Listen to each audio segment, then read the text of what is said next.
Buenas tardes, licenciado. En esta tarde vamos a hablar sobre el amparo. Somos el grupo número 1 y está formado por Arnoldo Ochoa y por mi persona, Noemí Salvador. Como les dije anteriormente, nuestro tema es el amparo. Vamos a definir el amparo. Aquí tenemos algunas definiciones. Primero tenemos a Héctor Fix-Zamudio, que establece y dice que es un procedimiento armónico ordenado a la composición de los conflictos suscitados entre las autoridades y las personas individuales y colectivas por violación, desconocimiento e incertidumbre de las normas fundamentales.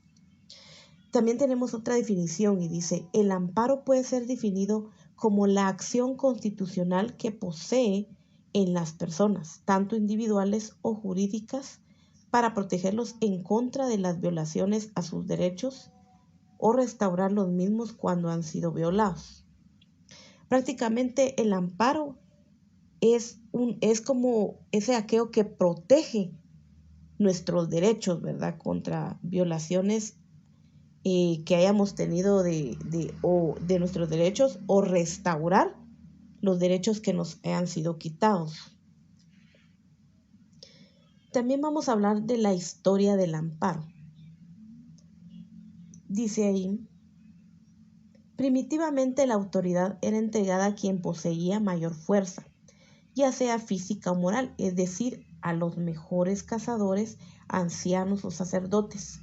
Los directivos han gozado de ciertas prerrogativas que las que han sido medio para realizar un abuso de poder o por parte de ellos.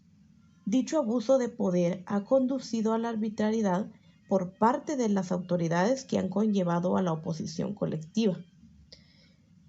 Indica también el denominado Código de Hammurabi, descubierto por una delegación francesa en Babilonia en 1901, representa la existencia de un Estado de Derecho, en virtud que el monarca se encontraba sujeto a reglas jurídicas y su voluntad ya no es suprema. En las leyes de Manu, en la antigua cultura hindú, se puede establecer que el poder de coacción era entregado al rey. Sin embargo, éste no lo ejercía en forma irrestrictiva, ya que se encontraba sujeta a las normas que establecían estas leyes. Durante la cultura hebrea, el poder de los gobernantes se encontraba limitado por Dios, existiendo al mismo tiempo derechos de los gobernadores.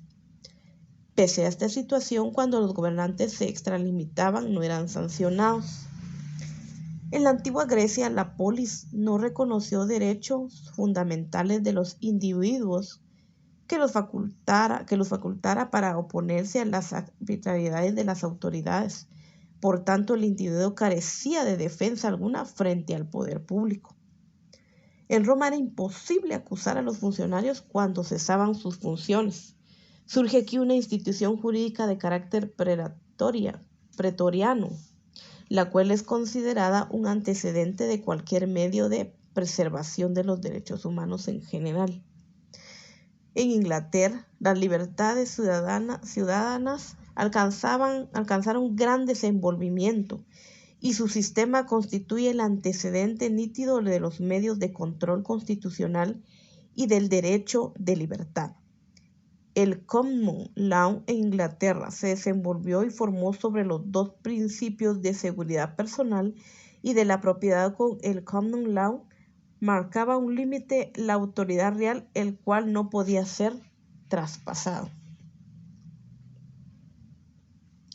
Con la Revolución Francesa surge en forma inmediata la Constitución, de la que se obtuvo como resultado la Declaración de los Derechos del Hombre y del Ciudadano, formulada en 1789, que es uno de los documentos más trascendentales en la historia del mundo, que instituyó la democracia como sistema de gobierno, depositó la soberanía en la nación e implantó un régimen democrático, liberal, individual, republicano, reconociéndose al individuo la totalidad de derechos existentes en todos los órdenes de la vida ciudadana.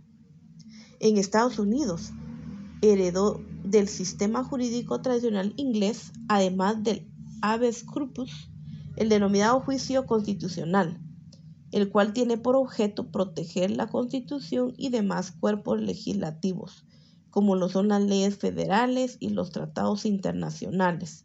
Una de las características de este juicio es que se divide en varios recursos procesales, a diferencia de nuestra institución de amparo, que es unitaria. Estos recursos procesales son el writ of error, el writ of injunction, el writ of mandamus y el writ of certiorari. El writ of error es una especie de apelación que se interpone contra la sentencia definitiva de un juez que no se ha aplicado las leyes supremas del país a una disposición legal que se contraponga. Historia del amparo en Guatemala. Durante el periodo precolombino, los mayas, quichés, cachiqueles y zutuiles no tenían ninguna disposición o costumbre que se pueda constituir como un antecedente del amparo. En el periodo colonial se aplicaban las leyes de las Indias y las leyes de Castilla, y en estos cuerpos legales encontramos otros antecedentes del amparo.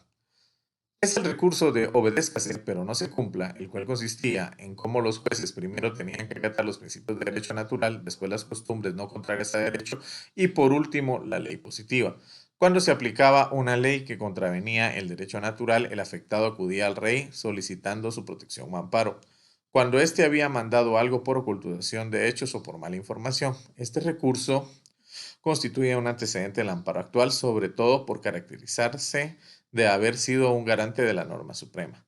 Durante la etapa del período preindependiente se aplicó la Constitución de Bayona, la cual fue promulgada el 6 de julio de 1808.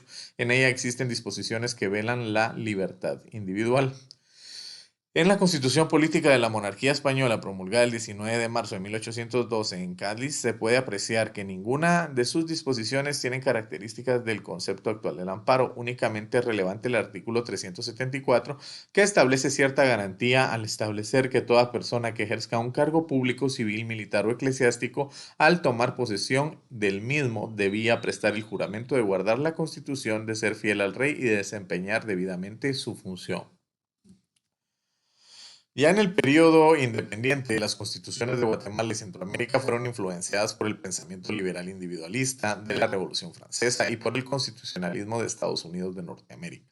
En las bases de la Constitución de 1823 y en la Constitución de la República Federal de Centroamérica del 22 de noviembre de 1824 y en la primera Constitución del Estado de Guatemala del 11 de octubre de 1825 existen normas que se refieren a los derechos individuales y existen algunos mecanismos de control para la observancia de la Constitución y las leyes relacionadas a los derechos de libertad en la justicia criminal y con la supeditación de los funcionarios a la Constitución y a la ley. Fue hasta la Constitución Liberal de 1879 en donde podemos encontrar el primer antecedente de una regulación procesal para hacer valer todos estos derechos individuales. El artículo 34 de dicha Constitución establecía: la Constitución reconoce el derecho de habeas corpus, o sea, la exhibición personal. El decreto legislativo número 354 de fecha 3 de abril del año de 1897 reglamentó la garantía del habeas corpus en el gobierno de Manuel Estrada Cabrera. Con este precedente legislativo se concedía acción a cualquiera del pueblo para pedir la libertad de quien estuviera detenido injustamente. Posteriormente, en la primera reforma de la Constitución de 1879, decretada el 20 de octubre de 1985, en el artículo 17 encontramos la disposición a la que establece que cualquier ciudadano podía acusar a los funcionarios por los actos que infringieran la Constitución o las leyes, pero en ningún otro precepto se establece el procedimiento a seguir ni el juez competente para conocerlo. Este concepto fue suprimido en las siguientes reformas de fecha 5 de noviembre del año de 1887. En el decreto de reforma de fecha 11 de marzo de 1921, en los artículos 5, 7 y 8, encontramos los derechos de libertad, defensa en juicio e inviolabilidad de la correspondencia. Además, encontramos la primera norma de orden constitucional en nuestra historia, que se refiere literalmente al derecho de amparo contenido en el artículo 6, que establece literalmente: la Constitución reconoce el derecho de amparo, una ley constitucional anexa desarrollará esta garantía. En la Constitución Política de la República Federal de Centroamérica, decretada en Tegucigalpa el 9 de septiembre de 1921 para los estados de Guatemala, El Salvador y Honduras, En los artículos 125, 129 y 130 se logra abarcar los lineamientos generales del amparo, el radio de acción para que se debe tener como medio de control de la legalidad y constitucionalidad de las leyes y del poder público. La Constitución de la República de Guatemala, decretada por la Asamblea Constituyente el 11 de marzo de 1945 en el artículo 51, reconoce el derecho de amparo. En esta Constitución se estableció la legitimidad para proteger los derechos individuales estipulados en la Constitución, así como la acción pública para perseguir las infracciones a los principios relacionados con estos derechos. El Estatuto Político de la República de 1954 dedicó un capítulo a las garantías individuales. Posteriormente se emitió la Constitución durante la presidencia de Carlos Castilla Armas, la que entró en vigor el 1 de marzo de 1956, en la cual en el capítulo 2 del título 4 establecía la ley del amparo.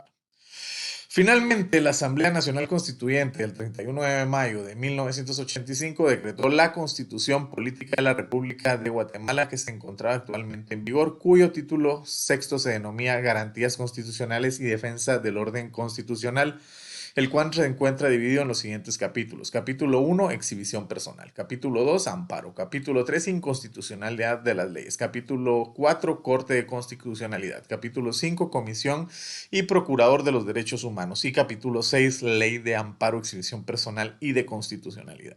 La misma Asamblea Nacional constituye el 8 de enero de 1986, emite el decreto número 1-86, Ley de Amparo, Exhibición Personal y de Constitucionalidad, y entra en vigor el 14 de enero de 1986.